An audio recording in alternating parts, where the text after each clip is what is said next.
अस्सलाम वालेकुम students, welcome back to Imphal institute of health science. Hopefully students आप सब खैर आफियत से होंगे। स्टूडेंट्स आपको पता है कि हमने चैप्टर नंबर 10 स्टार्ट किया हुआ है स्किन मैनेजमेंट का, जिसमें आज हमें लेक्चर नंबर 3 करना है। सबसे पहले आपको पता है कि 2 लेक्चर ऑलरेडी आप तक डिलीवर हो चुके हैं, जिसमें हमने इसकी इंजरीज़ वगैरह ब्लड्स और इसकी इंट्रोडक्शन देखा था, उसके अदर नेम्स क्या होते हैं और अफेक्टेड कौन कौन से पार्ट ऐसे हैं जो पेट सोरस की वजह से हो सकते हैं, क्या क्या कॉजेज़ हो सकती हैं, रिस्क कौन कौन से इसके हैं, कंडीशन इसकी कौन कौन सी हैं कि जिसकी वजह से ये मज़ीद पेट सोरस हो सकता है, और साइन इसके कौन कौन से हैं। नेक्स्ट है स्टेजेस इसकी कितनी थी, 4 स्टेजेस थी ऑलरेडी, आपको पता है कि कल के लेक्चर में ये बताई गई हैं।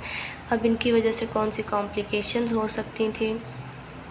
नेक्स्ट जो है वो इन्फेक्टेड अगर बेड सोरस है तो उसके क्या साइंस होंगे, हमें किस तरह से पता चलेगा, डायग्नोसिस इसका, ट्रीटमेंट किस तरह से हम जो है ना वो इसको डायग्नोस कर सकते हैं। सो आज का जो हमारा लेक्चर है वो है मैनेजमेंट एंड ट्रीटमेंट। ठीक है, हमने इसकी क्या मैनेजमेंट करनी है, क्या हमने इसकी ट्रीटमेंट करनी है, और ये क्वेश्चन भी बना हुआ है इसके ऊपर, what are the neurosurgical treatment for bed sores. ठीक है, तो इसमें सबसे पहले उसने बताया हुआ है कि irrigate and clean the wound with soap and water और स्लाइन स्टूडेंट्स यानी वो जो नॉर्मल स्लाइन होती है ना उसकी बात कर रहे हैं कि पानी के साथ सौंफ के साथ हम जो है ना वो स्लाइन लेके उसका इस्तेमाल करके जो है ना वो हम ज़ख़म को सबसे पहले इसको साफ़ करेंगे। फिर वो कह रहा है कि dress the wound special medical bandage, यानी बैंडेज का यूज़ करते हुए जो पट्टी होती है ना, जिसको कभी चोट वगैरह लग जाए तो हम उसका यूज़ करते हैं ना, तो उसको यूज़ करते हुए हमने जो है ना वो उसकी बैंडेज करनी होती है टू प्रमोट हीलिंग।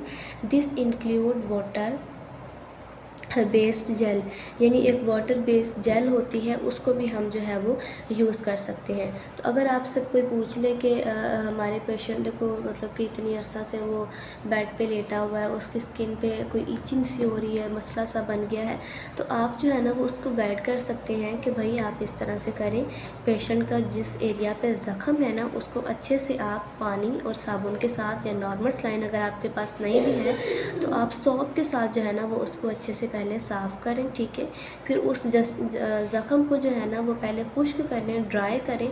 उसके बाद जो है ना वो मेडिकल स्पेशल बैंडेज जो होती है वो किसी भी मेडिकल स्टोर से मिल जाती होती है, उसके साथ आप क्या करें कि इसको वो ढाँप दें या वो बैंडेज इसके ऊपर लगा दें। नेक्स्ट वो कहता है कि इसमें जो है ना वो एक वाटर बेस्ड जेल भी मिलती होती है, वो भी आप इसके जो है ना ऊपर अप्लाई कर सकते हैं। ठीक है, तो इस तरह से जो है ना अगर कोई आपसे पूछ ले तो आपने उसको ये गाइड करना होता है। ठीक है, फिर वो कह रहा है कि कौन कौन सी ऐसी मेडिसिन है, what medication treat bed sores, यानी कौन कौन सी मेडिकेशन है। तो इसके लिए हम क्या यूज़ कर सकते हैं, एंटीबायोटिक्स। स्टूडेंट्स एंटीबायोटिक्स में बहुत सारी मेडिसिन आती हैं जो बैक्टीरिया वगैरह को जो है वो इन्फेक्शन वगैरह को किल करने के लिए हम यूज़ करते हैं। उसके बाद जो है ना non steroidal anti inflammatory drugs वगैरह होती हैं, पेन रिलीवर्स ड्रग्स वगैरह होती हैं। कि ज़ाहिर सी बात है एक पेशेंट को जब ये मसला होगा तो उसको पेन तो होगी, तो पेन रिलीफ, पेन किलर वगैरह भी इसके लिए होते हैं। नेक्स्ट वो कह रहा है कि how you can prevent bed sores, यानी आपको जो है वो अगर ये मसला हो जाता होता है, ये बीमारी अगर किसी को लग जाती है, चाहे आपको ख़ुद को लगी है या किसी और को लग गई है, तो आप किस तरह से जो है वो इससे बच सकते हैं, किस तरह से आप इससे प्रिवेंटेबल हो सकते हैं। तो जिसमें सबसे पहले वो कह रहा है कि change position of the patient every 15 minutes, यानी हर 15 मिनट के बाद आप कोशिश करें कि आप अपने पेशेंट की जो है वो पोजीशन, यानी अगर वो लेटा हुआ है तो आप उसकी पोजीशन थोड़ी सी चेंज करें, कि उसको थोड़ा सा करवट पे लेटा दें, एक साइड पे पहले करवट दे लें। अगर वो इस काबिल नहीं है कि वो नहीं करवट लेके लेट सकता, तो आप कोशिश करें कि उसके पीछे जो है ना वो आप पिलो वगैरह उसकी सपोर्ट दे के उसको वन साइड की करवट दे दें। फिर 15 मिनट बाद आप जो है ना वो दूसरी साइड पे करवट दिला दें उसको, उधर पिलो वगैरह की जो है वो आप सपोर्ट नोट के साथ। तो इस तरह से करके ना आप पेशेंट की पोजीशन को अगर चेंज करते रहेंगे तो इसमें जो है वो आप काफ़ी हद तक पेशेंट की जो है वो हेल्प भी कर सकते हैं और पेशेंट इस चीज़ से प्रिवेंट भी रहेगा। अब देखिए प्रिवेंट तो ज़ाहिर सी बात है वो ऑटोमेटिकली रहेगा कि जब वो एक जगह पे लेटा ही नहीं रहेगा, उसके बॉडी में जो है वो स्वेटिंग वगैरह जो होगी वो थोड़ी सी ख़त्म हो जाएगी, स्किन उसकी ड्राई हो जाएगी स्वेटिंग से, तो ऑटोमेटिकली वो पेशेंट जो है वो ठीक रहेगा।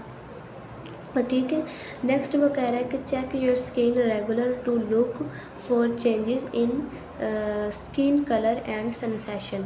यानी स्किन को आप अगर आपके ख़ुद का भी मसला ये बना है तो आप ख़ुद भी उसको रेगुलर चेक करें, स्किन का कलर देखें और महसूस करें कि इसमें कोई सेंसेशन या पेन वगैरह तो नहीं हो रही, कोई इस तरह का मसला तो नहीं हो रहा कि जिसमें आपको लगे कि ये इसका कलर पहले इस तरह का नहीं था, अब इस तरह का हो गया।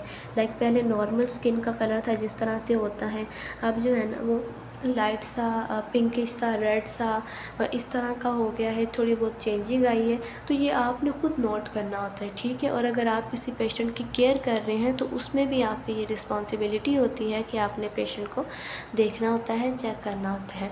फिर वो कह रहे हैं कि eat a nutrient diet and stay well hydrate. यानी कि आप जो है ना वो न्यूट्रिएंट डाइट में ये आता है कि मतवाज़न ग़िज़ा जिसमें जो है ना वो सारे हर तरह के कार्बोहाइड्रेट्स वगैरह हों और हर तरह की अच्छी डाइट उसमें मौजूद हो, ठीक है। हाइड्रेट में ये चीज़ें आ जाती हैं कि पानी वगैरह का आप जो है ना वो ज़्यादा इस्तेमाल करें। फिर वो कह रहा है कि keep your skin clean and dry, apply moisturiser and creams. अब वही चीज़ आ गई ना कि स्किन को साफ़ सुथरा भी रखना है और ड्राई भी रखना है। अब देखो अगर एक पेशेंट है उसको उसकी पोजीशन इस तरह की कि वो लेट नहीं सकता, लेटा ही रहता है, उठ बैठ नहीं सकता, तो अगर हम उसके लिए इतना कर दें कि हर 15 मिनट बाद उसकी पोजीशन चेंज करें तो नीचे उसकी वो स्पाइनल वाली साइड पे या बैक वाली साइड पे जो स्वेटिंग वगैरह हुई होती है तो उससे तो काफ़ी रिलीव होगा ना, उसको वो एरिया उसका ड्राई हो जाएगा। तो इस तरह से करके स्टूडेंट हम उसको जो है ना वो इस चीज़ से बचा सकते हैं। फिर वो कह रहा है कि participate in physical therapy exercise, यानी कि आप कोशिश करें कि आप खुद भी अगर आपको ये मसला बनता है तो आप फ़िज़िकल थेरेपी एक्सरसाइजेज़ वगैरह होती हैं आप उसमें पार्टिसिपेट करें, वो सीखें आप। अगर पेशेंट की आप देखभाल कर रहे हैं तो उसमें भी आपकी ये ज़िम्मेदारी है कि आप जो है ना वो उसको देखें, उसको नोट करें और उसको जो है ना वो एक्सरसाइज खुद करवाने की, थोड़ी बहुत उसकी बॉडी में मूवमेंट लाने की जो है ना वो आप कोशिश करें, ठीक है। तो लाइक एक पेशेंट पैरालाइज पेशेंट है तो उसमें भी ये बड़ा मसला होता है, तो उसके लिए भी आप जो है ना वो ये काम कर सकते हैं, ठीक है। तो ये था आज का हमारा लेक्चर जिसमें हमने जो है वो सबसे पहले देखा है कि किस तरह से हम इसको डायग्नोस कर सकते हैं, इसका ट्रीटमेंट क्या हो सकता है, ठीक है। उसके बाद इसके लिए मेडिकेशन कौन सी यूज़ कर सकते हैं और किस तरह से हम जो है ना वो इसको बचा सकते हैं, ठीक है स्टूडेंट। सो होपफुली आज का लेक्चर जो है वो आपको समझ में आया होगा।